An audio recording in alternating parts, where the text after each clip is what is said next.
اعوذ باللہ من الشیطان اللعین الرجیم بسم اللہ الرحمن الرحیم الحمد للہ رب العالمین الصلاۃ والسلام علی اشرف الانبیاء والمرسلین شفیع المذنبین الذی بعثہ رحمۃ للعالمین سیدنا و مولانا و مولا الثقلین محبوب رب المشرقین والمغربین جد الحسن والحسین ابی القاسم محمد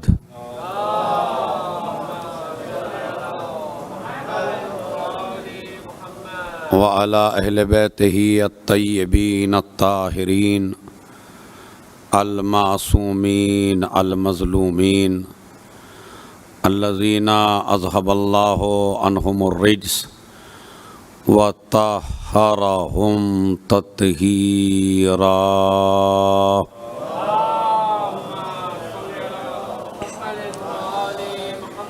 وَلَعْنَةُ اللَّهِ عَلَىٰ أَعْدَائِهِمْ أَجْمَعِينَ مِنْ يَوْمِنَا هَذَا إِلَىٰ قِيَامِ يَوْمِ الدِّينِ أَمَّا بَعْدُ قَالَ اللَّهُ تَعَالَىٰ وَتَبَارَكَ فِي كِتَابِهِ الْكَرِيمِ وَهُوَ أَصْدَقُ الْقَائِلِينَ وَقَوْلُهُ الْحَقُّ بسم اللَّهِ الرَّحْمَٰنِ الرَّحِيمِ قُلْ لَا أَسْأَلُكُمْ عَلَيْهِ أَجْرًا إِلَّا الْمَوَدَّةَ فِي الْقُرْبَى۔ صلوات بھیجیں محمد اور آل محمد۔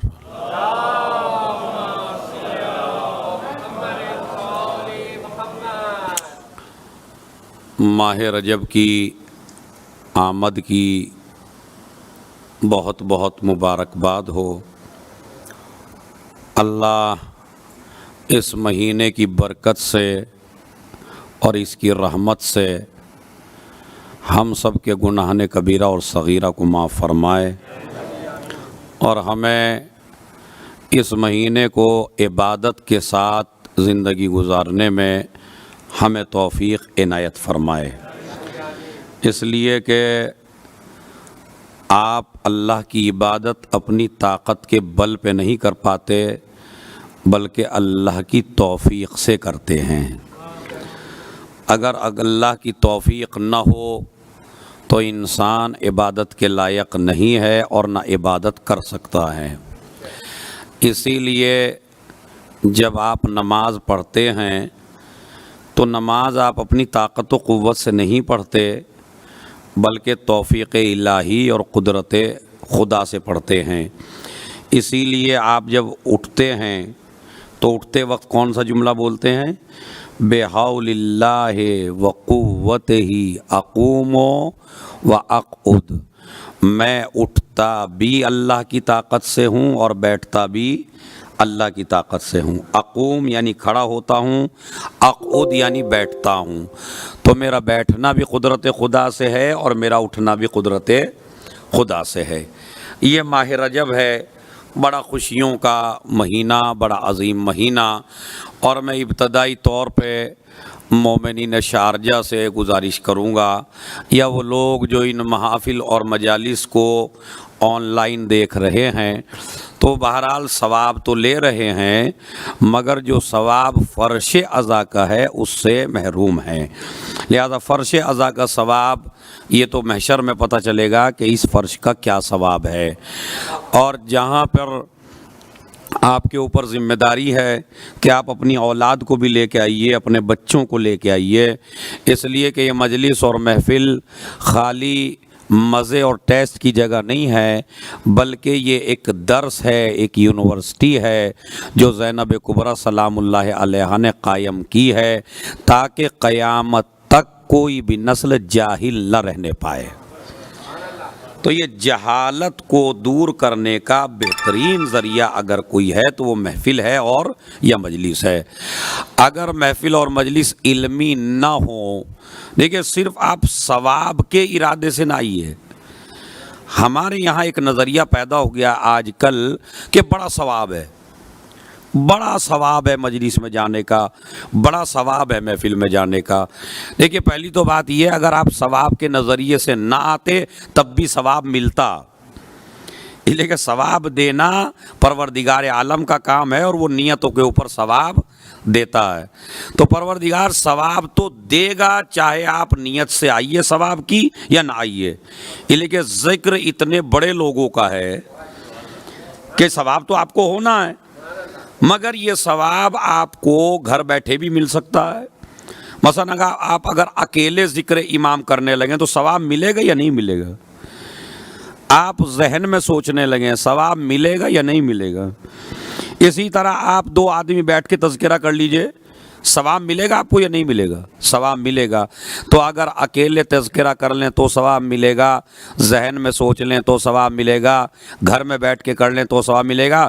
تو پھر یہ مجالس قائم کیوں ہوئیں؟ یہ محافل قائم کیوں ہوئیں؟ اگر ثواب ایک آدمی کو بھی مل جاتا ہے تذکرہ کر کے تو اس کا مطلب ہے محفل و مجلس صرف ثواب کے لیے نہیں ہے، محفل و مجلس کی غرض اس سے زیادہ قیمتی ہے، اور وہ ہے جہالت کو دور کرنا، علم کی وادی میں قدم رکھنا، یعنی عالم بننا، یعنی جہالت کو دور کر کے شریعت کا جاننا، اسلام کا جاننا، دین کا جاننا، حرام کا جاننا، حلال کا جاننا، اچھی چیزوں کا جاننا، بری چیزوں کا جاننا، یہ آپ کو کسی اور اسٹیج پہ ملنے والا نہیں ہے علاوہ حسین ابن علی کے۔ لہذا اگر آپ یہ چاہتے ہیں تو میں نے یہ ایک نظریہ باطل کرنا چاہتا ہوں جو نظریہ بن گیا ہمارا کہ بڑا ثواب ملے گا۔ نہیں، ثواب تو ملنا ہی ہے، لیکن ثواب سے بھی کوئی بڑی چیز ہے جو مجلس اور محفل میں آپ کو ملنا ہے، اور وہ ہے جہالت کا دور کرنا۔ اس لیے کہ جتنا جتنا انسان جہالت کو دور کرتا چلا جائے گا اتنا ہی آل محمد سے قریب ہوتا چلا جائے گا۔ صلوات پڑھیں محمد اور آل محمد پر۔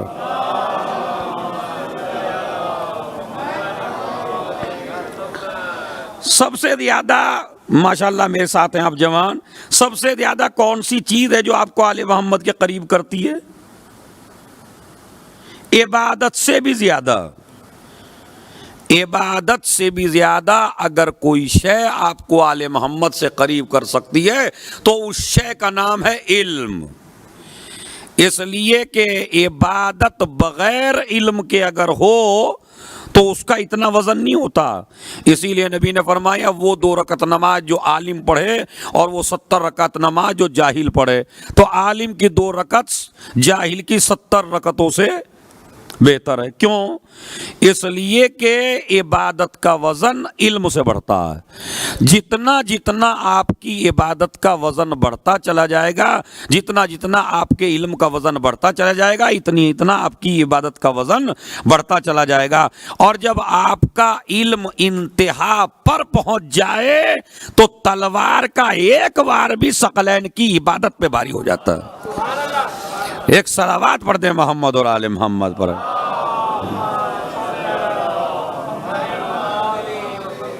یہ ہے تعلیم، یہ ہے علم، یہ ہے نالج۔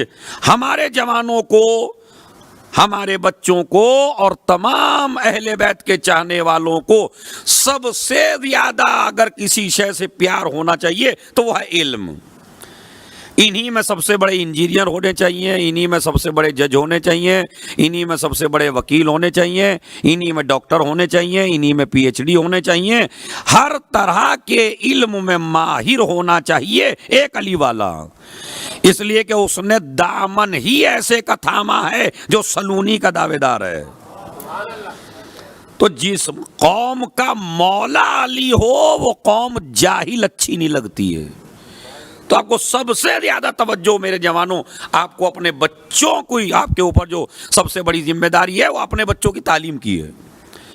اس لیے کہ یہ ماہ رجب عالم اسلام کا عظیم مہینہ کہ جس کو ہم شہر الحرام میں سے ایک مہینہ قرار دیتے ہیں. میں آپ کے لیے بزرگوں کے لیے نہیں بیان کر رہا ہوں, میں بیان کر رہا ہوں جو مجھ سے چھوٹے میرے سامنے بیٹھے ہیں, ان سے میں گزارش کرنا چاہتا ہوں کہ میرے بھائیوں 4 مہینے 12 مہینوں میں سے ایسے ہیں جن میں قتال حرام ہے, جن میں جنگ حرام ہے.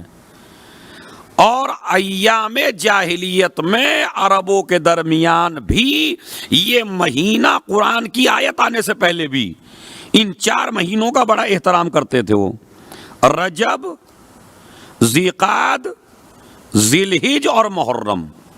کتنے مہینے ہیں؟ 4. تاکہ آپ کو یاد ہو جائے 4 مہینے ہیں محترم مہینے, یعنی جن میں قتال حرام ہے, جن میں جنگ حرام ہے. وہ کون کون سے ہیں؟ رجب, اس کے بعد ذیقعد یعنی بیٹھنے کا مہینہ, ذیقعد قعد. ماشاءاللہ آپ کو تو عربی بھی سمجھانے کی ضرورت نہیں ہے, اتنا تو سب کی سمجھ میں آتی ہے. قعد یعنی بیٹھنا, ذیقعد, ذی الحج, محرم. اور ادھر سے لیا گیا ہے رجب.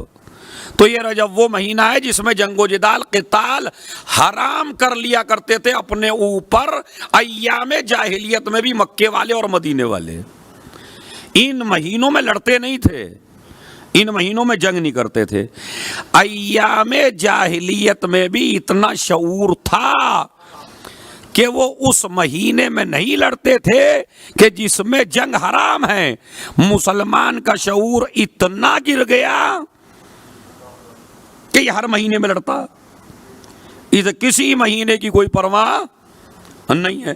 اچھا, ہمارا مومن بھائی مسجد میں آ کے یہ لڑنے لگے, مجلس میں آ کے یہ لڑنے لگے, ماتم کرتے ہوئے یہ لڑنے لگے. رجب تو بہت دور کی بات ہے, مگر رجب المرجب. سب سے پہلے میں آپ کو اس مہینے کی برکتیں بتاتا ہوں, اس مہینے کی رحمتیں بتاتا ہوں, اس مہینے کے نام بتاتا ہوں. پھر آج کی جو مناسبت ہے جس میں ہمارے اور آپ کے 5ویں امام محمد باقر علیہ الصلوۃ والسلام کی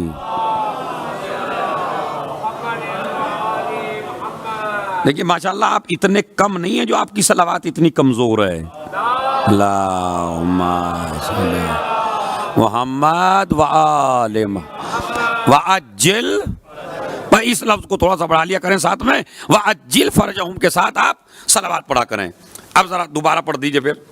اللہم صلی محمد وآل وعجل, اس لفظ کے ساتھ. اب میں گزارش کرنا چاہتا ہوں, یہ تمہید کی منزل تھی میری, اب میں آپ کو بتانا چاہتا ہوں یہ ماہ رجب کتنا عظیم مہینہ ہے, کتنا پیارا مہینہ ہے, کتنا عزتوں والا مہینہ ہے, کتنا رحمتوں والا مہینہ ہے. ماہ رجب, رجب کا چاند دکھائی دے چکا ہے. کل رجب کی 1 تاریخ ہے انشاءاللہ. تمام مسلمانوں کو, تمام شیعان حیدر کرار کو 2 رکعت نماز تو شکرانے کی اس بات پر پڑھنا چاہیے کہ پروردگار تو نے مجھے پھر عبادت کے لائق سمجھا کہ جو میں رجب تک زندہ رہا. ورنہ نہ جانے کتنے لوگ ہیں جو اس فرش اعضا میں پچھلے سال تھے لیکن اس سال موجود نہیں ہے. تو یہ ہمارا اور آپ کا شرف ہے کہ ہم پھر فرش اعضا پہ آ کے بیٹھے اور اللہ نے ہمیں عبادت کرنے کا موقع فراہم کیا. بتائیے یہ شکر کا مقام ہے یا نہیں ہے؟ یعنی اگر اللہ آپ کو عبادت کی توفیق دے دے تو یہ شکر کا مقام نہیں ہے؟ بڑا شکر کا مقام ہے. تو یہ ماہ رجب جو آیا ہے, جس کی کل 1 تاریخ ہے, اس کے کچھ اعمال ہیں, اس کی کچھ دعائیں ہیں, اس کے روزے ہیں, وہ انشاءاللہ میں رفتہ رفتہ جیسے جیسے تقریر آگے بڑھے گی وہ میں بیان کرتا رہوں گا. سب سے پہلے ماہ رجب, اس رجب کے 3 نام ہیں. ویسے تو بعض علماء نے کہا 18 نام ہے رجب کے, لفظ رجب کے. ڈکشنری میں اگر آپ رجب کے معنی چیک کریں گے تو رجب بنا ہے ترجیب سے. ترجیب یعنی تعظیم. توجہ چاہتا ہوں میں, چونکہ ساری علمی لیکچر ہے, علمی بحث ہے, اور وہ باتیں بتانا چاہتا ہوں جو آپ کے ذہن میں انشاءاللہ راسخ ہو جائیں گی. صلوات پڑھیں محمد اور آل محمد پر.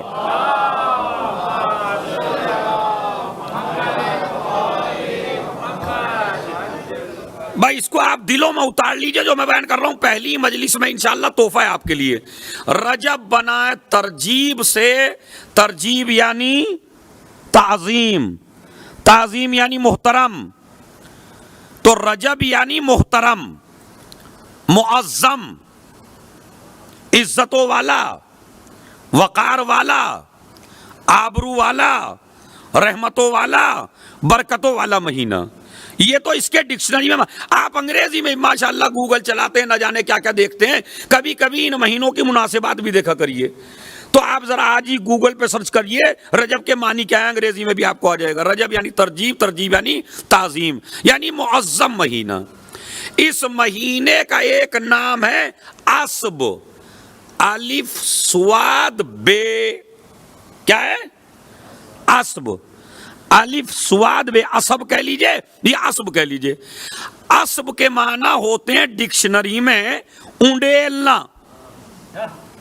عصب یعنی اونڈیلنا.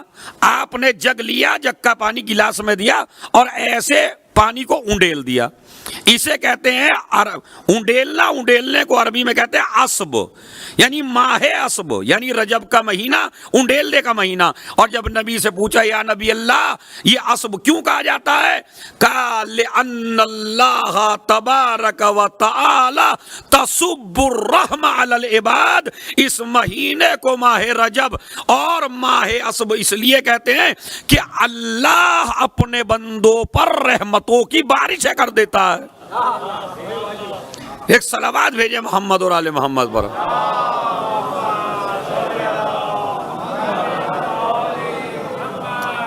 لیکن میں اس صلوات سے آپ کی راضی نہیں ہوں, تھوڑا سا بآواز بلند صلوات پڑھیے, محفل بھی ہے بھائی.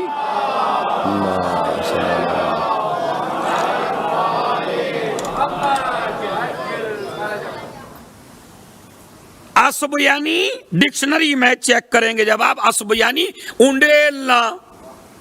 یعنی کیا مطلب؟ اللہ اپنے بندوں پر رحمتیں اونڈیلتا ہے اس مہینے میں. اب یہ بتائیے کتنا نالائق بندہ ہے کہ رب رحمتیں برسا رہا ہو اور یہ رحمت لینے کے لیے تیار نہ ہو. یہ ایسا ہی ہے, اس آدمی کو بے وقوف کہا جاتا ہے. پیاس بہت زیادہ لگ رہی ہے, جگ میں پانی موجود ہے اور میں آپ کو جگ سے پانی اونڈیل کے دے رہا ہوں, پھر بھی آپ نہ پئیں. تو یہ کون سی عقل مندی ہے؟ یہ تو بے وقوفی ہے, پاگل پن ہے. اللہ اپنے بندوں پر رحمتیں اونڈیلنا چاہتا ہے ماہ رجب میں, مگر بندہ رحمتیں لینے کے لیے تیار نہیں ہے. تو یہ بے وقوفی نہیں ہے, یہ پاگل پن نہیں ہے. ایک ہے اس کے معنی, یعنی رجب کو کہتے ہیں عصب یعنی رحمتیں اڈیلنے کا مہینہ. دوسرے رجب کے مہینے کا نام, یعنی رجب کا ایک ہے رجب یعنی معظم, دوسرا ہے عصب, تیسرا ہے عصم. عصم ارے ماشاءاللہ انڈیا پاکستان میں تو سمجھانا بڑا مشکل ہوتا ہے. آپ کیوں اتنا بڑی غور سے دیکھ رہے ہیں؟ آپ تو شارجہ میں رہ رہے ہیں ماشاءاللہ. عصم یعنی بہرا. عصم کسے کہتے ہیں؟ بہرے کو. جیسے عجم کہتے ہیں گونگے کو, عصم کسے کہتے ہیں؟ بہرا, کانوں سے سنا ہی نہیں دیتا. اس مہینے کو عصم. اب مہینہ گونگا تھوڑا ہی ہوتا ہے, نہ مہینہ بہرا ہوتا ہے نہ گونگا ہوتا ہے. عصم کا مطلب کیا ہے؟ یعنی اتنی فضیلتیں کسی مہینے کی سنی ہی نہیں گئی ہیں جتنے فضائل رسول اللہ نے اس مہینے کے بیان فرمائے, اتنے کسی اور مہینے کی فضیلتیں بیان نہیں ہوئی ہیں جتنی اس مہینے کی بیان ہوئی ہیں. عصم کہتے ہیں. دوسرا مسئلہ کہ اس میں کسی, بڑی توجہ چاہتا ہوں, بڑا گہرا بیان ہے, میں بھی بڑی محنت کر کے آیا ہوں میاں, آپ کو خود اندازہ ہو جائے گا میری محنت کا. اس لیے عصم کہتے ہیں یعنی بہرا ماہ رجب کو, کیونکہ ہر مہینے میں کسی بھی مسکین کی صدا سنائی دیتی تھی, کسی مظلوم کی آواز سنائی دیتی تھی. یہ مہینہ وہ ہے کہ جس میں کسی مظلوم کا استغاثہ سنائی نہیں دیتا تھا, چونکہ کوئی کسی پہ ظلم ہی نہیں کرتا تھا.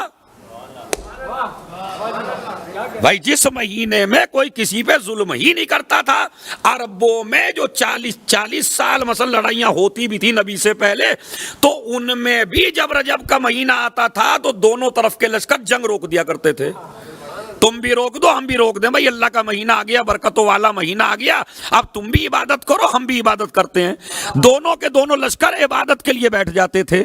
تو اب کسی بھی مظلوم کی آواز سنائی، لیکن جب ظلم نہیں ہوگا تو مظلوم آواز کیسے لگائے گا؟ تو اس لیے کہتے ہیں آسم. سمجھ رہے آپ؟ تیسرے معنی آسم کے، نیزوں کی آواز سنائی نہیں دیتی تھی، تلواروں کی آواز سنائی نہیں دیتی تھی. مجھے بتائیے اگر ہم اور آپ لڑیں گے تبھی تو تلواروں کی آواز آئے گی، لیکن اگر میں اور آپ لڑنا ہی بند کر دیں تو تلواروں کی آواز نہیں آئے گی. تو جس مہینے میں، اسی لیے ایک تیسرا نام ہے منسل الاسنہ، یعنی جس میں نیزوں کو رکھ دیا جائے، جس میں نیزوں کو سیقل نہ کیا جائے. جب جنگ رک جائے گی، نہ تلوار سے ٹکرائے گی، نہ نیزہ نیزے سے ٹکرائے گا، نہ کوئی مظلوم فریاد کرے گا. اس لیے اس مہینے کو اسم کہتے ہیں. تو اس زمانے میں ایام جاہلیت میں رجب کے مہینہ جیسے ہی آتا تھا، چاند دیکھتے تھے رجب کا تو فوراً جنگ کو بند کر دیتے تھے.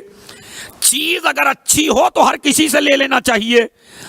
اس زمانے کے لوگ بھی رجب آنے کی وجہ سے اپنی جنگ روک دیتے تھے.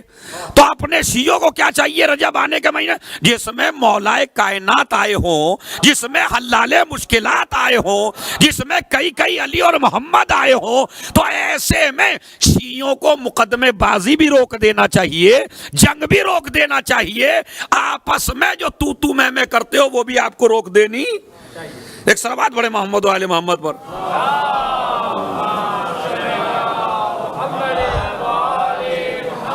وَعَجِّلْ، اس کا فلسفہ کل شب جمعہ بیان ہوگا. اجل فرجم کیوں کہلوا رہا ہوں میں آپ سے، لیکن مسئلہ کیا ہے؟ تو رجب کے 3 معنی میں نے بیان کی. رجب یعنی تعظیم والا مہینہ، رجب یعنی اسب، اسب یعنی اسب یعنی رحمتوں کو انڈیلا جاتا ہے، اسم یعنی جنگ اس میں بند ہو جایا کرتی تھی اور لوگ دعا کرتے تھے اللہ سے کہ پروردگار ہماری مشکلیں آسان فرمائے.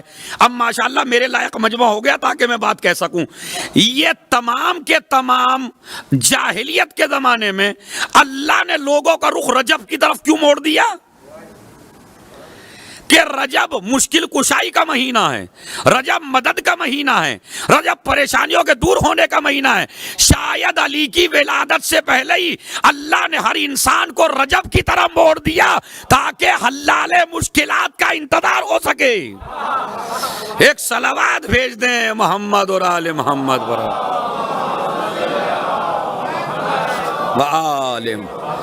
وعجل. انشاءاللہ ان مجالس میں محفل میں نالج ہی نالج ہے. یہ تو میں نے آپ کو بیان کیے رجب کے 3 نام. رجب کے کہ اس میں جنگ نہیں ہوتی تھی، جدال نہیں ہوتی تھی، دعائیں کی جاتی تھیں. اسی لیے جوانوں سب سے زیادہ ثواب ہے رجب میں استغفار کرنے کا. ایک لفظ میں آپ کو بتاتا ہوں، استغفر اللہ واتوب الیہ. سارا مل کے کہیے. جب شروع ہی ہو گیا رجب کا مہینہ تو پھر پڑھیے استغفر اللہ واتوب الیہ. نبی نے فرمایا جو انسان رجب میں 70 مرتبہ صبح میں اور 70 مرتبہ رات میں، کوئی زیادہ تو نہیں ہو گیا، مطلب کوئی بھاری تو نہیں پڑ رہا، جاب کے ساتھ چلے گا یا نہیں چلے گا؟ چلے گا، خوب چلنا چاہیے. 70 مرتبہ صبح میں اور 70 مرتبہ رات میں. خالی یہ جملہ، یہ ورڈ، یہ سینٹینس کون سا؟ استغفر اللہ واتوب الیہ. بڑا یاد ہے ماشاءاللہ، کسی کو یاد کرنے کی بھی جو کہیں ہے واسألہ التوبہ، کہیں استغفر اللہ واتوب. آپ اتنا رکھیے چونکہ بھاری بنانے سے کوئی حرج نہیں ہے. استغفر اللہ واتوب الیہ یہ جملہ 70 مرتبہ کا ہے. یہ جملہ 70 مرتبہ صبح میں، 70 مرتبہ رات میں. جو بھی کہے. اب نبی دیکھیے کیا کہتے ہیں. نبی فرماتے ہیں کہ ماہ رجب کی برکت سے اگر یہ مر بھی جائے استغفار پڑھنے کے بعد تو 2 انعام اسے ملیں گے. ایک تو اس حال میں مرے گا کہ اللہ اس سے راضی ہے، یہ اللہ سے راضی ہے، اور دوسرا تحفہ اس کو یہ ملے گا کہ اگر گناہ بھی ہو گئے ہوں گے تو رجب کی استغفار اس کے گناہوں کو دھو دے گی اور جہنم کی آگ اس کے قریب نہیں آئے گی۔ یہ کس کا فائدہ ہے؟ چھوٹا سا عمل میں نے بھی کو بتایا جو کل سے آپ شروع کر سکتے ہیں، ضروری نہیں۔ بس دیکھیے، ایک میں عمل کیا، آپ کو ایک بات بتاتا ہوں، یہ نہ کیا کریے کہ پرسوں سے کروں گا، کل سے کروں گا۔ جو کام آپ اس پہ چھوڑتے ہیں کل سے کروں گا، کل آتی نہیں ہے کبھی۔ بتائیے کسی کی کل آئی آج تک جو آپ کی آئے گی؟ آتی نہیں ہے، کل نہیں آتی۔ ہر چیز آ جاتی ہے مگر کل، چونکہ جب وہ کل آتی ہے تو آج بن جاتی ہے، بنتی ہے نہیں بنتی؟ لہذا کل نہیں آتی تو آپ اعمال نہیں کر پاتے۔ آج سے ہی انشاءاللہ، صبح سے نہیں، آج سے ہی، چونکہ چاند تو دکھ چکا ہے، 70 مرتبہ، خالی 70 مرتبہ استغفر اللہ ربی واتوب الیہ، یہ آپ پڑھیے۔ یہ رجب کا ایک عمل میں نے بتایا، انشاءاللہ سارے اعمال آج ہی بتا دوں گا تو پریشانی ہو جائے گی۔ خالی ایک عمل جو ہے یہ شروع کر دیجئے، استغفار والا۔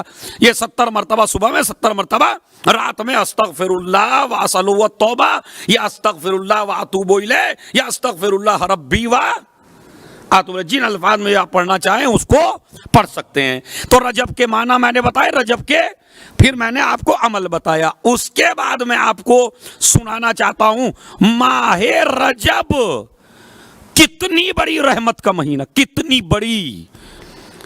اس کے لیے میں آپ کو مناسبتیں گنانا چاہتا ہوں خالی، تاکہ وہ میرے بچے جو آن لائن دیکھ رہے ہیں یا جو آئے ہیں وہ یاد کر لیں۔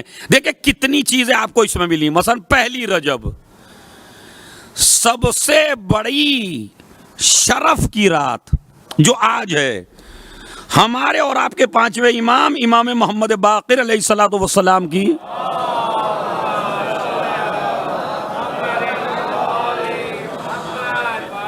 تو جس مہینے کی پہلی تاریخ تمہیں 5واں ہادی دے دے، اس کا شرف نہیں ہے؟ اس کے بعد دوسری جو تاریخ آئے گی 2 رجب، وہ آپ کے 10ویں امام، امام علی نقی علیہ السلام کی ولادت کی تاریخ ہے۔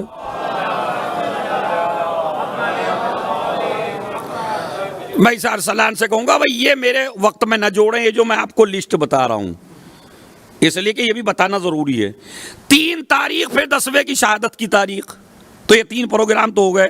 آج 5ویں امام کے حوالے سے، کل 10ویں امام کے حوالے سے، پرسوں کا بھی 10ویں امام کے حوالے سے، ان کی شہادت کے حوالے سے، یہ 3۔ اس کے بعد آپ چلے جائیے 10 رجب۔ 10 رجب میں کیا ہے؟ آپ کے 9ویں امام کی ولادت ہے۔ اچھا 13 رجب تو بتانے کی ضرورت ہی نہیں ہے۔ ہاں، یہ پہلی کی بتانی پڑے گی، 10ویں کی بتانی پڑے گی، 13 کے بتانے کی ضرورت ہے۔ ماشاءاللہ سب کو 13 رجب کس کی ولادت ہے؟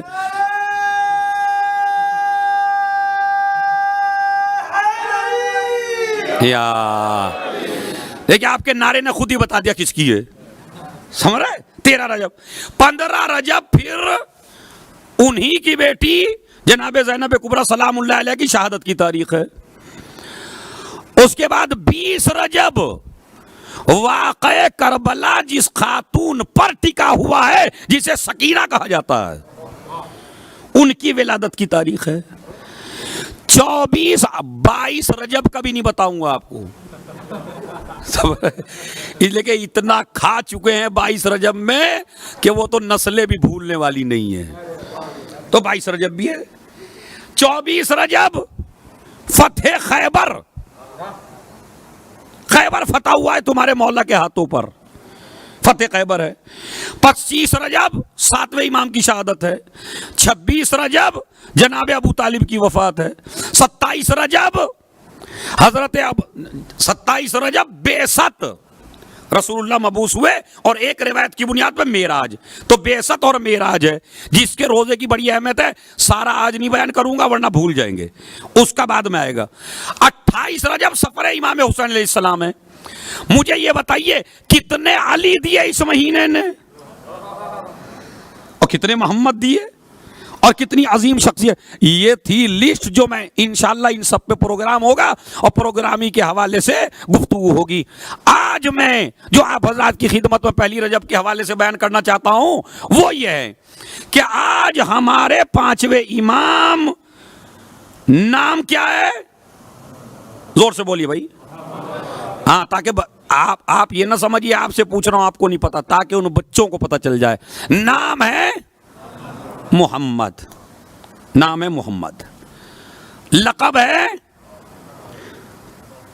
4 لقب اس امام کے بڑے مشہور ہیں، 4 یاد کر لیجئے بس: شاکر، باقر، ہادی، شبیہ۔ شبیہ یعنی مشابہ۔ اگر آپ کا بچہ کسی عالم مجتہد سے مشابہ ہو جائے تو آپ فخر کرتے پھرتے ہیں میرے بیٹے کی شکل اس سے ملتی ہے۔ کائنات کا فخر ہے یہ 5واں امام کہ جس کی شباہت سب سے زیادہ رسول خدا سے ہے، اسی لیے آپ کو شبیہ کہتے ہیں۔ شبیہ یعنی رسول اللہ سے سب سے زیادہ مشابہ، سب سے زیادہ رسول سے عادت میں، اطوار میں، اخلاق میں، علم میں۔ اب جملہ کہنا میرا کام ہے، 60 جگہ لوگوں کو سمجھنا ان کا کام ہے۔ پتا کیا فرماتے ہیں؟ جس کے نام میں بھی برائے نام اختلاف نہ ہو، نام بھی محمد، کردار بھی محمد، اخلاق بھی محمد، سیرت بھی محمد، جو ہر حوالے سے محمد لگے اسے باقر کہتے ہیں۔ تو 5واں انعام کا نام، اسی لیے یہ لوگ لفظ محمد کی عظمت آج کل ہمارے یہاں بڑی کم ہو گئی ہے، واقعاً کم ہو گئی ہے، اس پہ غور فرمائے، سوچیں۔ امام نے فرمایا لا يدخل الفقر بیتا وفیہ اسم علی و فاطمہ والحسن والحسین و محمد، اس گھر میں فقیری داخل نہیں ہوتی جس گھر میں نام محمد کے، نام علی کے، نام حسن کے، نام حسین کے بچے رہتے ہوں۔ مگر آج کل ہماری قوم اتنی نئے کے چکر میں پڑی کہ جیسے ہی بچہ پیدا ہونا چاہتا ہے، ہونے لگتا ہے، تو بیگم صاحبہ فرماتی ہیں اپنے شوہر سے اجی ایسا نام رکھیے جو کسی کا نہ ہو، نیا۔ اس نئے کے چکر میں ہم پتہ کہاں چلے گئے؟ پہلے ایسا ہوتا تھا میاں کہ بچے کے نام سے اس کا مذہب پتہ چل جاتا تھا، چلتا تھا نہیں چلتا تھا؟ بچے کا نام پوچھا کہ فلاں، پتہ چل گیا مذہب کیا ہے۔ آج تو ایسے ایسے نام ہیں ہمارے شیعوں میں کہ آپ پوچھ لیجئے پتہ نہیں چل جائے گا بچہ کس کا ہے، نہیں پتہ چل رہا، چونکہ جب نیا پن چاہیں گے نا آپ، ہر چیز میں نیا پن، نام ایسا ہو جو کسی کا نہ ہو۔ اچھا کیا کریں گے تب آپ؟ فرض کرو اگر آپ نام ایسا بھی رکھ دیا جو کسی کا نہیں ہے تو آپ کیا کر لیں گے؟ یہ اپنے ذہن سے نکالیے، میری ماں بہنیں میری مجلس سن رہی ہوں گی، نئے کے چکر میں مذہب کے بارے میں نہ پڑھیے کہ نام ایسا ہو، نہیں، اسے نیا ہی بنانا ہے پورے معاشرے میں تو اسے نالج اچھی دو، اسے تعلیم اچھی دو، اسے علم اچھا دو، اس کا کردار اتنا اعلیٰ بنا دو جو سب سے الگ نظر آئے۔ یہ نام میں الگ کے کیا معنی ہے؟ اچھا بعض لوگ تو برا، میں کہتا ہوں آج میں ایسے ایسے نئے نام بتا دیتا ہوں جو کسی بچے کے نہیں ہیں، آپ رکھ سکتے ہیں، مطلب شیطان بالکل نیا، ابلیس نیا ہے نہیں بھائی، مطلب کسی کا نہیں ملا، رکھ سکتے آپ نئے کے چکر میں۔ آل محمد کے گھروں میں اللہ نے اتنے پاکیزہ نام رکھے ہیں کہ تمہارے بچے کم پڑھ سکتے ہیں مگر آل محمد کے اچھے نام کم پڑھنے والے نہیں ہیں۔ اگر اسی 5ویں کے نام دیکھ لیے، محمد نام ہے، لقب شاکر ہے، ہادی ہے، شبی ہے، باقر ہے، کنیت ابو جعفر ہے، رکھ لیجئے۔ اسی طرح ہر امام کے کچھ القاب ہیں، کچھ کنیتیں ہیں، کچھ نام ہیں، اسی طرح پھر 72 کے، اسی طرح پھر نبیوں کے، اسی طرح پھر ائمہ کی اولاد کے ہے یا نام ہے یا نہیں ہے۔ تو جب یہ اتنے نام ہیں تو تمہارے بچے کم پڑ جائیں گے مگر نام کم پڑنے والے نہیں ہیں۔ 12 اماموں میں یا تکرار علی کی ہوئی یا محمد کی ہوئی؟ جب اماموں سے بڑا نام تو نہیں لا سکتے نا آپ، پتا اگر نیا بھی لاؤ گے اماموں سے بڑا لے آؤ گے، لاؤ لفظ علی سے بڑا، لاؤ لفظ محمد سے بڑا، اور اگر نہیں لا سکتے، بلکہ روایات میں تو یہ ہیں، یہاں تک ہے کہ بچے کا پیدا ہوتے ہی نام رکھو محمد، جیسے ہی بچہ پیدا ہو اور اس کو پکارو نام سے محمد کہو۔ امام فرماتے ہیں اگر تجھے چینج بھی، مثلا پہلا بیٹا ہوا اس کا نام محمد رکھا، دوسرا ہو گیا پھر کہا اس کو بھی محمد رکھ، تیسرا ہو گیا اس کو محمد رکھ، ارے مولانا سب کے محمد رکھواؤ گے تو کام خراب نہیں ہو جائے گا کیا؟ امام جانتے تھے آپ کی بات، 4 میں سے ایک بیٹے کا تو نام کم سے کم محمد، مگر معصوم کیا فرماتے ہیں کہ 7 دن کے لیے ہر بیٹے کا نام محمد رکھو، 7 دن کے لیے، 7 دن کے بعد چینج کر دیجئے آپ۔ مطلب میرے پہلے بیٹے کا نام محمد ہے، اب دوسرے بیٹے کا رکھنا چاہتا ہوں تو 7 دن کے لیے محمد رکھیے، اس کے بعد چینج کر دیجئے، پکارنے کا کچھ اور رکھ لیجئے، مگر لفظ محمد رکھیے۔ کیوں؟ اس لیے کہ روایت میں موجود ہے جس گھر میں نام محمد کا بچہ رہتا ہو اللہ فرشتوں سے کہتا جاؤ اس گھر پہ رحمتیں برسا کے آؤ اور اس کو پاک کر کے آؤ، ایک دفعہ صبح کو پاک کرو، ایک دفعہ رات کو پاک کرو، اس لیے کہ وہ بچہ ٹہل رہا ہے اس گھر میں جس کا نام محمد ہے۔ اب جملہ میں نے کہہ دیا، سمجھنا آپ کا کام ہے۔ وہ گھر جس میں نام محمد کا بچہ رہتا ہو اسے فرشتوں سے 2 مرتبہ پاک کرایا جائے، اور وہ ابو طالب کا گھر کہ جس میں خود محمد رہتا ہو، ایک صلوات بھیج دیں محمد اور آل محمد۔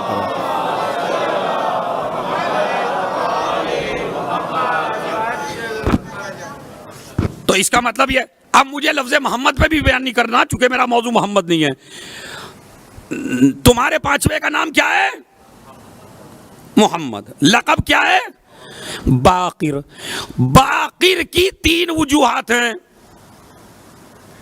3 چیزیں ہیں جو باقر کے بارے میں بیان کی گئی ہیں۔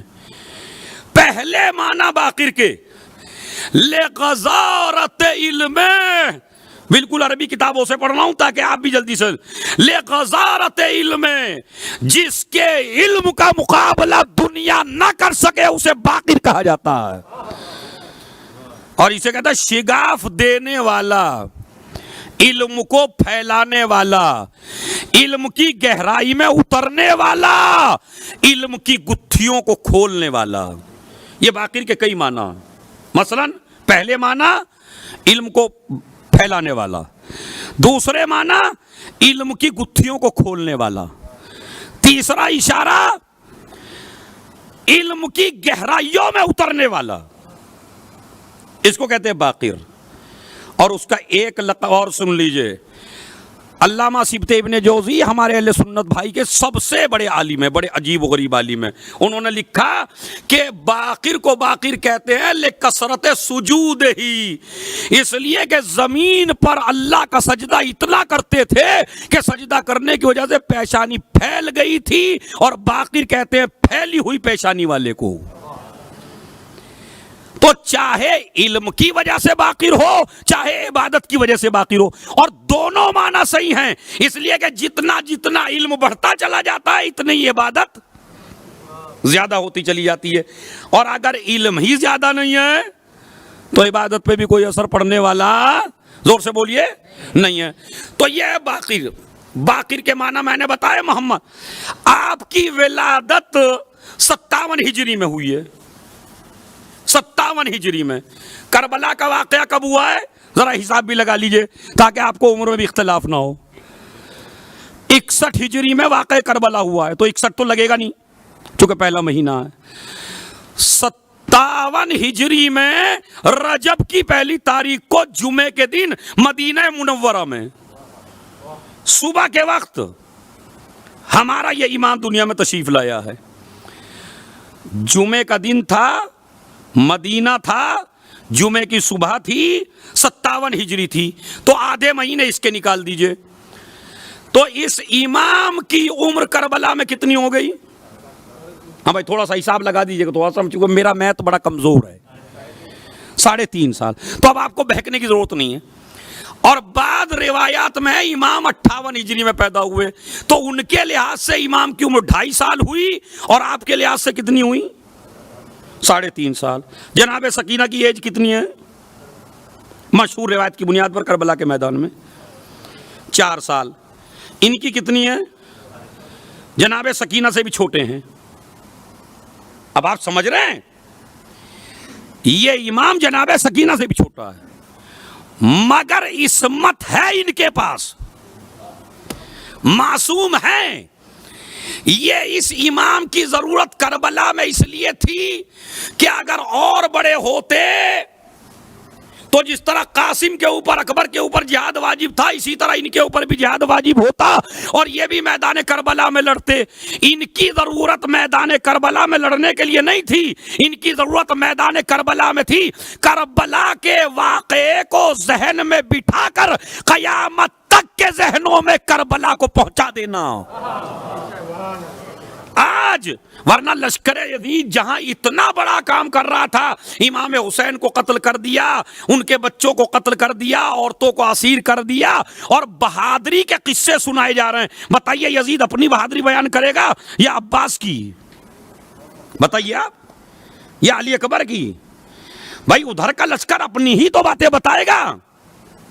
مگر یہ ممبروں سے جو آپ واقعہ کربلا آج تک سنتے چلے آ رہے ہیں، تو حسین کے کوئی بیٹوں میں سے تو زندہ نہیں رہا تھا، اور ادھر سارے لکھنے والے بھی انہی کے دشمن تھے. تو یہ واقعہ کربلا قیامت تک کس نے پہنچایا؟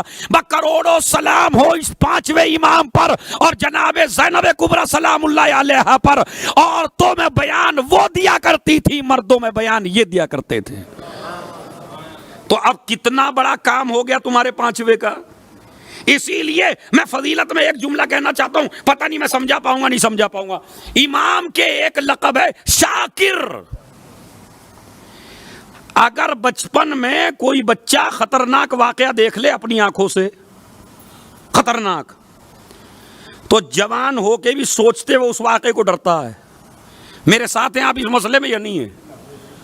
یا خواب میں دیکھ لیا کوئی واقعہ تو پریشان، آنکھوں سے بچپن میں دیکھ لیا ذہن معاف ہو جاتا ہے، ذہن پریشان ہو جاتا ہے، کہتا کچھ ہے نکلتا کچھ ہے. آپ کہتے ہیں اس بچے کے سامنے ایک حادثہ ہو گیا. وہ عام بچے ہیں جن کے مصائب میں ذہن بہک جاتے ہیں. یہ فاطمہ کا خون ہے، مصائب میں پروان چڑھا ہوا ہے. واقعہ کربلا اپنی آنکھوں سے دیکھا، نہ ذہن خراب ہوا. اچھا واقعہ کربلا پہ صبر کرنا الگ ہے. صابر ہیں ہم لوگ، امام کے لقب میں صابر نہیں ہے. ارے بہت بڑی فضیلت ہے اگر آپ سمجھ جائیں. پانچواں امام عینی گواہ ہے کربلا کا، یعنی کربلا جس نے اپنی آنکھوں سے دیکھی ہے. ہم اور آپ تو کربلا سنتے ہیں، خالی میں آپ کو سنا رہا ہوں، آپ سن رہے ہیں. واقعہ کربلا نہ میں نے دیکھی نہ آپ نے دیکھی، لیکن عینی گواہ ہے کربلا کا پانچواں امام. نہ ذہن خراب ہوا. اس کے بعد ساری مصیبتیں دیکھنے کے بعد لقب کیا ہے؟ ارے توجہ چاہتا ہوں میں. لقب کیا ہے؟ شاکر. صابر ہونا چاہیے. کہا نہیں، جو مصیبتوں میں صبر کرتے ہیں وہ اور ہوتے ہیں، جو مصیبتوں میں شکر کرتے ہیں وہ. آئیے آپ کو میں بتاتا ہوں، قرآن مجید کا واقعہ ہے. بابا آپ اپنا خواب سچ کر دکھائیے، انشاءاللہ مجھے صابرین میں پائیں گے. یہ ابراہیم کا واقعہ ہے نا، اسماعیل کا. جب ابراہیم نے کہا میں نے خواب دیکھا تمہیں ذبح کر رہا ہوں، کہا ٹھیک ہے بابا کر دیجئے، انشاءاللہ مجھے صابرین میں سے پائیں گے. ادھر علی سے کہا رسول نے میرے بستر پہ سو جاؤ میری جان بچ جائے گی، سجدہ شکر کیا پہلے ہی. اسماعیل نے قتل کی خبر پر صبر کر کے دکھایا، علی نے موت کی خبر پر شکر کر کے بتایا. یہ کربلا کا علی ہے جو اسماعیل کی طرح صبر نہیں کر رہا ہے، اپنے دادا کی طرح شکر کر کے شاکر کا لقب پا لیا ہے. ایک صلوات بھیجیں محمد اور آل محمد.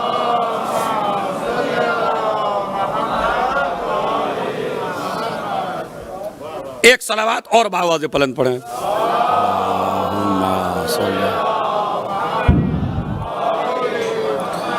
وعجل. تو اب میں نے لقب کی تشریح کر دی، بس جلدی جلدی بتا دیجئے چونکہ وقت کم رہ گیا ہے. ابھی تو میں بہت زیادہ دیکھ کے آیا تھا پانچویں امام کے حوالے سے. نام کیا ہے؟ محمد. لقب کیا ہے؟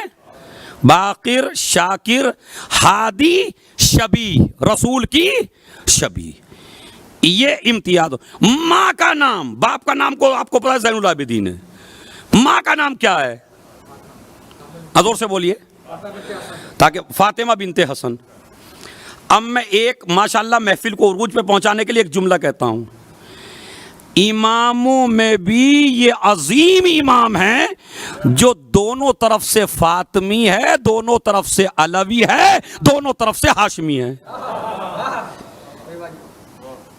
اچھا اور لطیف، اگر آپ لینا چاہے لطف لینا چاہے محفل کا، باپ کا نام ہے علی اور ماں کا نام ہے فاطمہ. یہ روئے زمین پہ دوسرا جوڑا ہے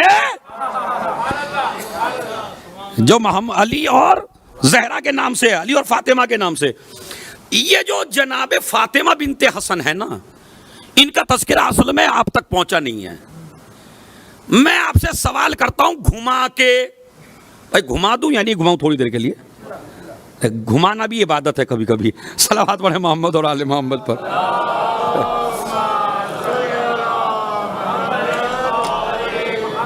نہیں ایسی صلوات نہیں بھائی، ولادت کی شب ہے بھائی. اللہم صلی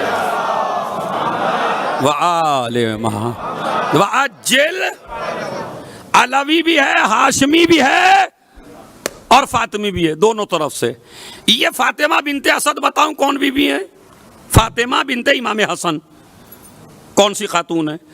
اگر میں یہ کہوں پوری خواتین میں دنیا کی وہ خاتون بتاؤ جس کا بیٹا بھی معصوم ہو، جس کا پوتا بھی معصوم ہو، جس کا شوہر بھی معصوم ہو، جس کا دادا بھی معصوم ہو، جس کی دادی بھی معصومہ ہو، جس کا باپ بھی معصوم ہو، چچا بھی معصوم ہو. گن لیجئے. عصمت کی چہار دیواری میں پلنے والی کا نام ہے فاطمہ.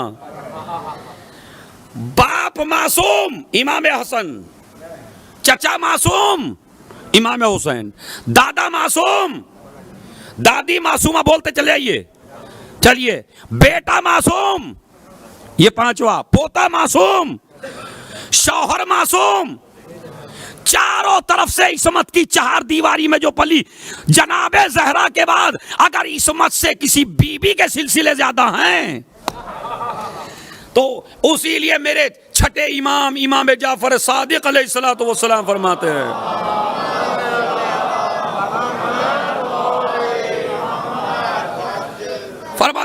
واللہ لا تدرک مثلھا فی آل الحسن. امام حسن کی اولاد میں اتنی بڑی صدیقہ کوئی نہیں تھی جتنی بڑی میری دادی فاطمہ تھی. اور ان کی کرامت بیان کی انہوں نے.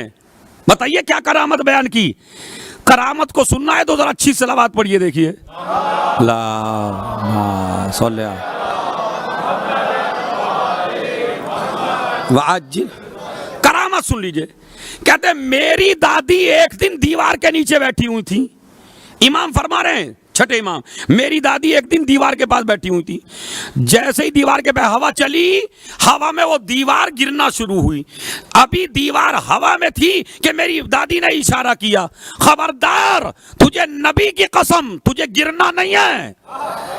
ادھر دیوار کو اشارہ کیا، ہوا میں معلق رہ گئی دیوار مگر گری نہیں. کیوں؟ اس لیے کہ اس دادی کی پوتی ہے جسے دیکھ کے دیوار میں در ہو جاتا ہے. یہ ہے فاطمہ. تو خیر یہ بھی میں نے آپ کو تذکرہ کر دیا. اتنے معصوموں سے اس بی بی کے رشتے ہیں. ہاشمی خون ہے، فاطمی خون ہے.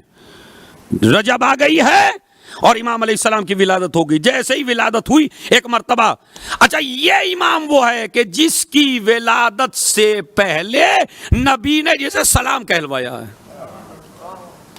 اور ایسے نہیں. جابر ابن عبداللہ انصاری، آپ نے ابھی حدیث قصہ پڑھی یا نہیں پڑھی؟ حدیث قصہ کا راوی کون ہے؟ جابر ابن عبداللہ انصاری. کربلا کا پہلا زائر کون ہے؟ جابر ابن عبداللہ. جناب زہرا کے گھر میں ڈائریکٹ جانے والا جابر ابن عبداللہ. یعنی کتنا بڑا صحابی ہے.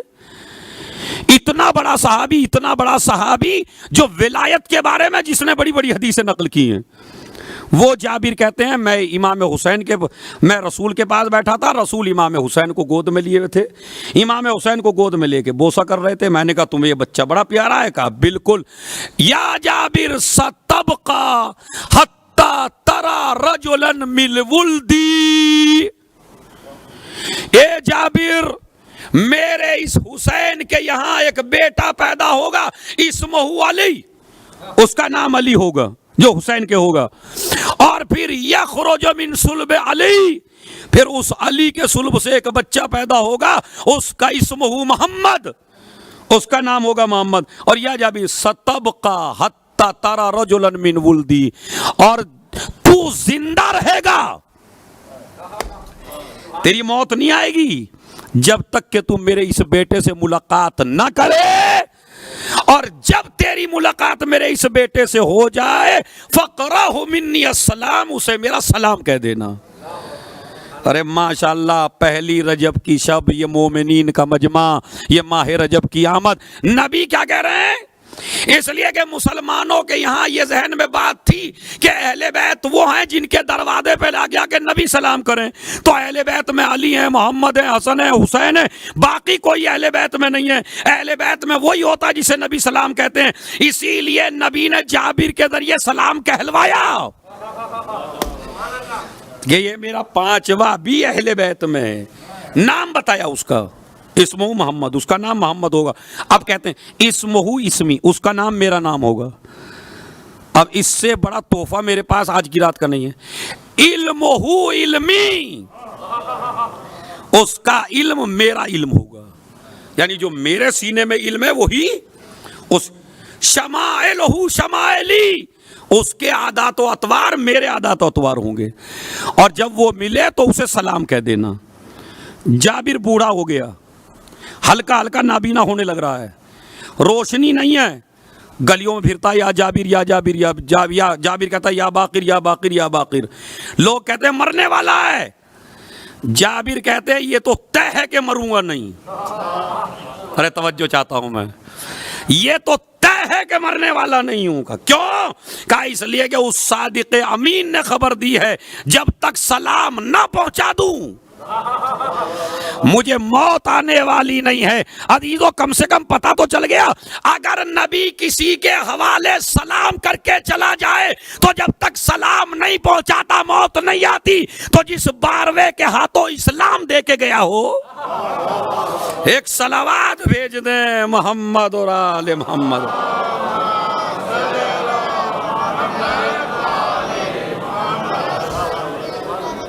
اب دیکھیں جابر ملاقات، اب ایک انتظار میں، لوگ کہتے مر جائے گا، کہ مروں گا نہیں جب تک میرے نبی نے جو کہا ہے۔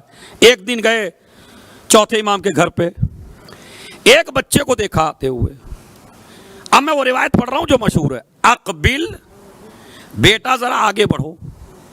امام تھوڑا آگے بڑھ گئے، انہوں نے کہا بیٹا پیچھے ہٹو، امام پیچھے ہٹ گئے، فقبل بین عینیہ، بوسہ دیا، بوسہ دے کے کہا تمہارا نام کیا ہے؟ کہا میرا نام ہے محمد۔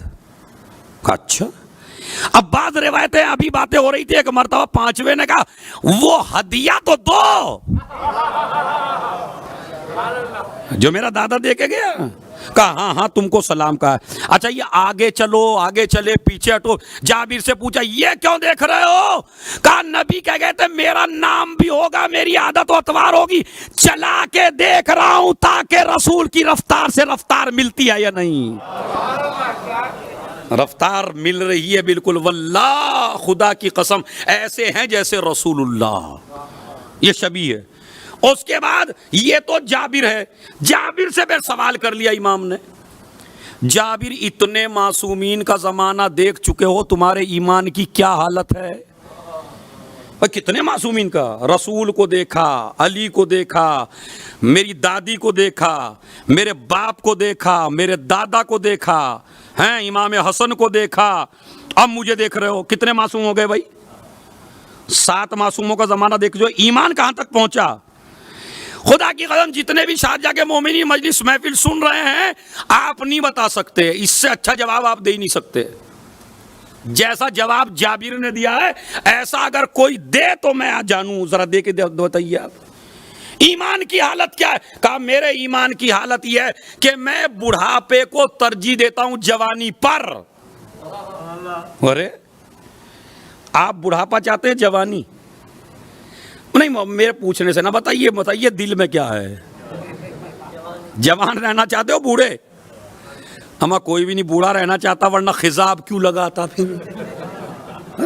اس کا مطلب یہ ہے کہ کوئی رہنا نہیں چاہتا بن ٹھن کے. تو بوڑھا وہ کہتا ہے بڑھاپے کو ترجیح دیتا ہوں جوانی پہ. کیوں؟ کہ جوانی میں اللہ کم یاد آتا ہے, بڑھاپے میں اللہ واقعا اللہ زیادہ بڑھاپے ہی میں آتا ہے. جب دوست بات نہیں کرتے, جو بیگم تھی وہ بات کے لائق نہیں رہیں, جو دوست تھے وہ کہتے ہیں کسی طرح بڑی میں ٹل جائے, کسی طرح لڑکے کی بہو آئی وہ چاہتے ہیں ابا کسی طرح گھر سے باہر نکلیں 2 منٹ کو. جس کو کہیں سہارا نہیں ملتا اسے سہارا مسجد میں ملتا ہے. بڑھاپے کو ترجیح دیتا ہوں جوانی پہ. بڑا اچھا جواب ہے. کہا میں بیماری کو ترجیح دیتا ہوں صحت پر. بتائیے ایمانداری سے آپ صحت چاہتے ہیں یا بیماری؟ صحت چاہتے ہیں, مگر وہ کہتے ہیں مجھے بیماری پسند ہے صحت نہیں. بڑی حالت ہے ایمان کی. اس کے بعد مجھے زیادہ محبت ہے غربت سے, دولت سے نہیں. آپ کو کیا پسند ہے؟ غربت پسند تھی تو شارجہ میں آتے بھائی کمانے کے لیے نہیں. اس کا مطلب یہ ہے کہ جو جواب دیا ہے بڑا گہرا ہے, مگر اتنے گہرے جواب کو بھی میرا امام کہتا ہے اتنے معصومین کا زمانہ دیکھ کے بھی ایمان کی یہ حالت. ارے توجہ چاہتا ہوں, ایمان کی یہ حالت ہے تمہارے اتنے معصومین کا زمانہ دیکھ. کہا ہاں مولا میرا تو جواب یہی ہے, اب آپ فرما دیجئے. کہا نہ ہم صحت کو ترجیح دیتے, نہ ہم بیماری کو ترجیح دیتے, نہ ہم غربت کو ترجیح دیتے, نہ ہم دولت کو ترجیح دیتے, نہ بڑھاپے کو ترجیح دیتے, نہ جوانی کو ترجیح دیتے. وہ اگر ہمیں دولت مند دیکھنا چاہے تو ہمیں دولت پسند ہے, وہ اگر غریب دیکھنا چاہے تو غربت پسند ہے, وہ بوڑھا دیکھنا چاہے تو بڑھاپا پسند ہے, وہ جوان بنانا چاہے. یعنی ہماری اپنی کوئی رائے, ہماری اپنی کوئی مرضی. یہ ہے جابر اور یہ ہے امام سے ملاقات. اب میں محفل کا اختتام کر دیتا ہوں, 5 منٹ میرا باقی بچا ہے. ذرے جسے سلام کریں, صدیاں جسے سلام کریں, زمانہ جسے سلام کرے, کائنات جسے سلام کرے, سارے انبیاء جس کے دروازے پہ آ کے سلام کریں اسے رسول کہا جاتا ہے. اور جو رسول 5ویں کو سلام پہنچائے اسے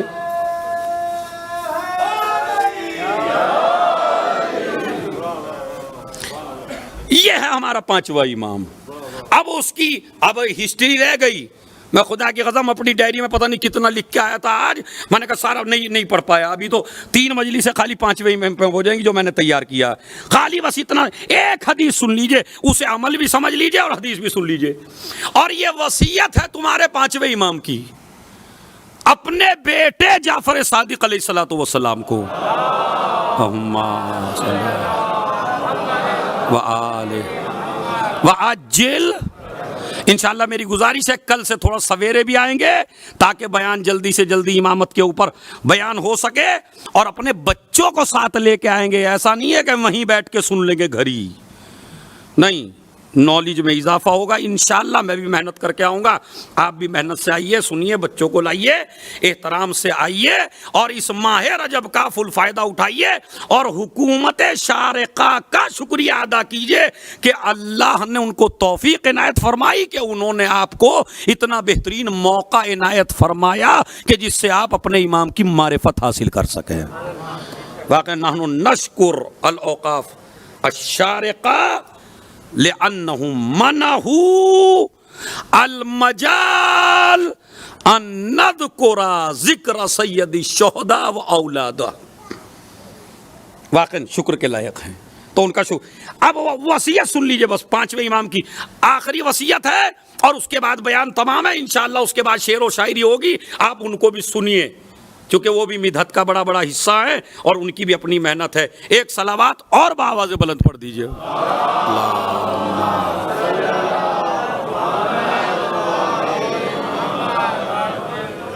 پورا دین اس وصیت میں سمٹا ہوا ہے، اس وصیت میں پورا دین سمٹا ہوا ہے جو پانچویں امام نے فرمایا۔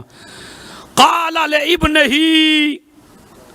اپنے بیٹے سے کہا، بیٹا جعفر صادق، بابا فرمائیے، کہا اذا انعم اللہ علیک بنعمت فقل الحمد للہ رب العالمین، جب بھی اللہ تجھے کوئی نعمت دے، خدا کے جب بھی، اور تم یہ چاہو کہ یہ نعمت میری باقی رہے، آپ کو اللہ نے جاب دی، بیٹی دی، اچھی بیوی دی، اولاد دی، ایک دفعہ بھی زبان سے نہیں نکلتا، سمجھ رہے؟ سسرال کی بڑی تعریف کرتے ہو، اس کی تعریف نہیں کرتے جس نے سسرال دلوائی۔ کیا اذا انعم اللہ علیک بنعمت، اے میرے لال جب بھی تجھے کوئی نعمت ملے تو سب سے پہلے زبان پہ تیری اگر کوئی فقرہ آنا چاہیے تو کون سا؟ الحمد، تمام تعریف اس اللہ کے لیے۔ خدا کی قسم، یہ جو آپ آئینہ دیکھتے ہیں نا، آئینہ انگریزی میں کیا کہتے ہیں اسے؟ ہاں، یہ جو آپ آئینہ دیکھتے ہیں، میرا کہتے ہیں عربی میں، آئینہ، آئینہ دیکھنا بھی اتنی بڑی عبادت بن سکتا ہے جیسے نماز۔ اب آپ کا قبلہ کہاں، آئینہ دیکھنا کیسے ثواب ہوگا؟ بالکل، یہ جو آپ اپنے بال کبھی ایسے سیٹ کرتے ہیں، کبھی منہ دیکھتے ہیں آئینے میں، یہ ایسا نہیں، عبادت ہے بہت بڑی، مگر عبادت آپ بنائیں گے کب؟ کہا جب آئینے میں اپنی شکل دیکھو اور تمہاری شکل تمہیں اچھی لگنے لگے تو بس زبان سے کہہ دو الحمدللہ رب العالمین، یہ آئینہ دیکھنا بھی عبادت بن جائے گا۔ اس لیے کہ جمال تمہاری طاقت سے نہیں ملا ہے، جمال اس کی عطا سے ملا ہے، اس نے دیا ہے۔ الحمدللہ رب بیٹا پیدا ہوا، الحمدللہ رب العالمین، بچی کا رشتہ ہوا، الحمدللہ رب العالمین، کوئی خوشی کی خبر مل گئی، الحمدللہ رب العالمین، عزت سے سارے کام ہو گئے، الحمدللہ رب العالمین۔ اپنی زندگی کا شیوا بنا لیجئے۔ اور ان کے بیٹے نے تو فرمایا اگر کوئی انسان صبح میں کہہ دے الحمدللہ رب العالمین 4 مرتبہ تو اس کا مطلب ہے پوری دن کی نعمتوں کا شکریہ ادا کر دیا، اور اگر رات میں کہہ دے 4 مرتبہ الحمدللہ رب العالمین تو رات میں ملنے والی ساری نعمتوں کا شکریہ ادا کر دیا۔ تو پانچویں نے تحفہ تم کو کیا دیا؟ جب بھی کوئی نعمت ملے کیا کہیں؟ حضور سے بولیے۔ اس کے بعد دوسرا جملہ، وَإِذَا أَحْزَنَكَ أَمْرٌ، میرے بیٹے اگر کوئی چیز ایسی پتہ چلے جس سے آپ کو رنجیدہ ہو، یعنی سن کے آپ کو صدمہ ہو، کوئی غم کی خبر دی جائے، لا حول ولا قوت الا باللہ، کوئی طاقت نہیں ہے، کوئی قوت نہیں ہے، میرے خدا کی طاقت سب سے زیادہ، یعنی یہ جو پہنچی ہے خبر یہ بڑی نہیں ہے، یہ جو غم کی خبر آئی ہے یہ بڑی نہیں ہے، غم کی بلکہ میرے خدا کی طاقت بہت بڑی ہے۔ تو جب غم کی خبر سنو تو کیا کہو گے؟ لا حول ولا قوت الا باللہ۔ جب خوشی کی خبر سنو تو، اور تیسرا جملہ، اور آپ کی محفل تمام ہے، پتہ کیا کہتے ہیں؟ اے میرے لال، اے میرے بیٹے، پہلے کہنا الحمدللہ رب العالمین، اس کے بعد کہنا لا حول ولا قوت الا باللہ۔ آج میں وہ نسخہ بتا رہا ہوں جس کی وجہ سے آپ سب پریشان ہیں، اقتصادی پریشانی، رزق کی پریشانی۔ اذا ابطا علیک الرزق، اب جب آپ کا امام آپ کو بتا کے جا رہا پھر کسی کے کیوں محتاج بنتے ہو آپ؟ اذا ابطا علیک رزقک، اے میرے بیٹے جب تیرے پاس تیرا رزق تنگی سے آئے، یعنی رزق آنے میں تنگی ہو، اچھی طرح رزق نہ مل رہا ہو، اقتصاد مضبوط نہ ہو رہا ہو، جاب اچھی نہ مل رہی ہو، کام کر رہے ہو برکت نہ ہو رہی ہو، رزق تھوڑا تھوڑا آ رہا ہو، تو تمہیں کہیں جانے کی ضرورت نہیں ہے، بس ایک مرتبہ زبان سے کہہ دو استغفر اللہ ربی واتوب الیہ۔ ہم کیا سمجھتے ہیں استغفار گناہ کرنے کے بعد ہوتی ہے؟ نہیں، گناہ سے کوئی رابطہ نہیں ہے استغفار کا۔ اگر دولت بھی چاہیے، جاب بھی چاہیے، تو کہیے استغفر اللہ ربی واتوبوا الیہ۔ تو یہ تحفہ ہے تمہارے پانچویں امام کا۔ تو انشاءاللہ میں مبارکباد پیش کرتا ہوں، چونکہ یہ ماہ رجب کی پہلی شب تھی۔ پروردگار ہمارے اس امام کی برکت سے ہمارے گناہ کبیرہ اور صغیرہ کو معاف فرما، ہماری پریشانیوں کو دور فرما۔ پروردگار اس کرونا وائرس کا خاتمہ فرما، جو مریض ہیں ان کو شفائے کاملہ و عاجلہ عنایت فرما، جو مر چکے ہیں ان پر رحمت نازل فرما، جو زندہ ہیں انہیں عمل توفیق کرنے کی توفیق عنایت فرما، انہیں عمل کرنے کی توفیق عنایت فرما، جو بے اولاد ہیں انہیں اولاد نرینہ عنایت فرما، جو حاضرین ہیں ان کی دلی حاجات کو پورا فرما۔ اس ماہ رجب کو ہمیں عبادت کرنے کی توفیق عنایت فرما۔ معبود اس مہینے میں ہمیں عمل خیر کرنے کی توفیق عنایت فرما۔ اب زیادہ امتحان نہ لے، امام حجت کے ظہور میں تعجیل فرما، تعجیل فرما، تعجیل فرما۔ انشاءاللہ ابھی کافی بیان رہ گیا، کل کا بیان ہوگا ہمارے 10ویں امام امام علی نقی علیہ السلام کے اوپر۔ جتنا آپ سویرے آئیں گے اتنا ہی تمہید بالکل کم ہوگی، اور آپ کو زیادہ سے زیادہ مثل کہ آپ اگر اپنے 10ویں امام کو بھی آپ ایک دن بھی نہیں دے سکتے بھائی، تو کیا دیں گے؟ تاکہ یہیں پہ آپ کو اچھی طرح امام علیہ السلام کے بارے میں بتایا جا سکے۔ میری طرف سے آپ کو بہت بہت مبارک ہو، اور اپنی طرف سے اور آپ کی طرف سے وقت کے امام امام زمانہ اجر اللہ فرجہ الشریف کی خدمت میں ہم مبارکباد پیش کرتے ہیں۔ انشاءاللہ اب منقبت کا سلسلہ شروع ہوگا۔ ان شعراء کرام کے بھی آپ بیان سنیے، ان کے اشعار سنیے، اور پھر شکر خدا کیجئے کہ اللہ نے آپ کو یہ موقع عنایت فرمایا کہ آپ پانچویں کی بزم میں حاضر ہوئے۔ والسلام علیکم ورحمۃ اللہ وبرکاتہ۔